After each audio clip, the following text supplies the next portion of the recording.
So what's up with the sugar daddy dynamic? Like psychologically speaking, subconsciously speaking. So this is where usually a wealthy, usually older individual, the daddy, the sugar daddy, provides gifts and money and financial support to the sugar baby.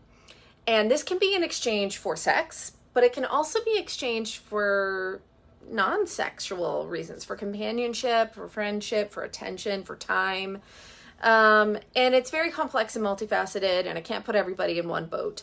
But there's different dynamics that could be at play. There could be, attachment styles, people with insecure, anxious attachment styles, maybe looking for financial security,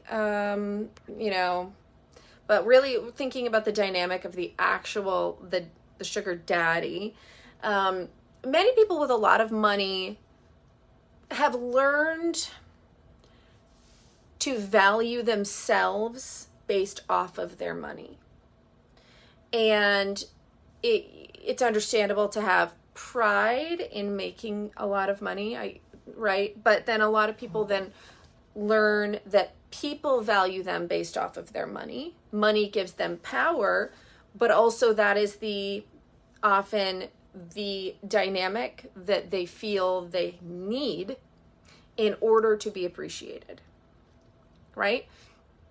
And also on the other end, there's people that feel that this is the relationship, this is how they get power, right? And attention is through their money. And then there's some people that feel that that's the only way that people will give them attention and power. So there's different angles for that.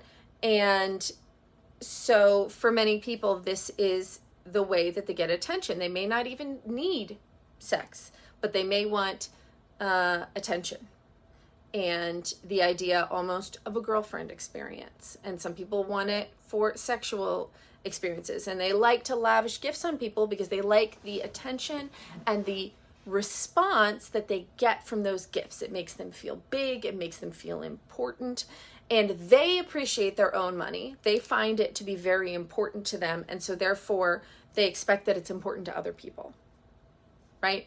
Now, there are sometimes power imbalances here that can come into play psychologically, like liking to control or dominate people with money, and insecurity due to feeling like that is the only way that someone will appreciate you is if you lavish gifts on them. This can be an evolutionary thing where wealth and resources are what make you an ideal partner. So you want to show those off to get a more attractive mate. Right? So, and often, if somebody is a sugar baby, they're not necessarily, like, the response to the gifts may be an over-the-top response. You're lavishing someone with gifts, they're lavishing you with appreciation and flirtation and attention that makes you feel good, more than maybe a regular equal dynamic relationship would give you. And so some people really like that response, and they feel like, oh, they can get very young girls to give them this attention and praise that they like, that makes them feel important and big and special, that you may not get when you're just in the irregular dating world. It may not feel the same. Obviously, there's, influences from like the movies and TikTok where like lifestyle is put on a high pedestal, right?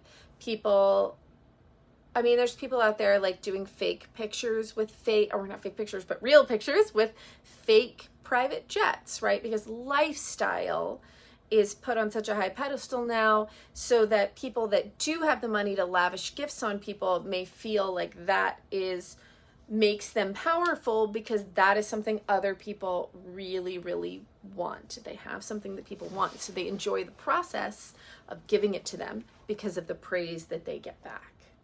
So, now, we're starting to see more about this on social media, because there's a lot of people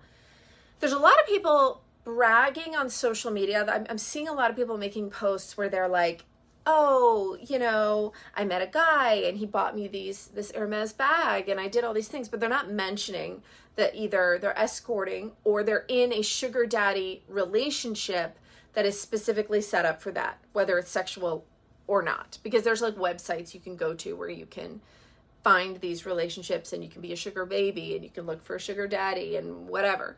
But they're not saying that. They're sort of setting it up as if this is regular dating and this is just what they're given as a regular dating person on the scene. And then it kind of gives the message, it gives a really strange message to people who may think, oh, that's A, what they're supposed to give, or B, what they're supposed to expect. Right. So it's important to understand that when you're seeing like TikToks where people are talking about being lavished with gifts by men and they're like, and we had dinner and then I left, either this is an escorting situation most likely, or this is a sugar daddy, sugar baby relationship. Doesn't mean it's necessarily sexual, but it is not everyday dating dynamics. This is a very specific arrangement if that is the case. So just be aware. It's important that we pay attention to what's going on social media, and we have to have some literacy when it comes to what we see on social media and just understanding like what you're seeing may not be actually reflecting reality, right? That's the big problem on social media. And so be aware when you see these kind of TikToks that is what is most likely happening here. That is not what is happening on your everyday run-of-the-mill date.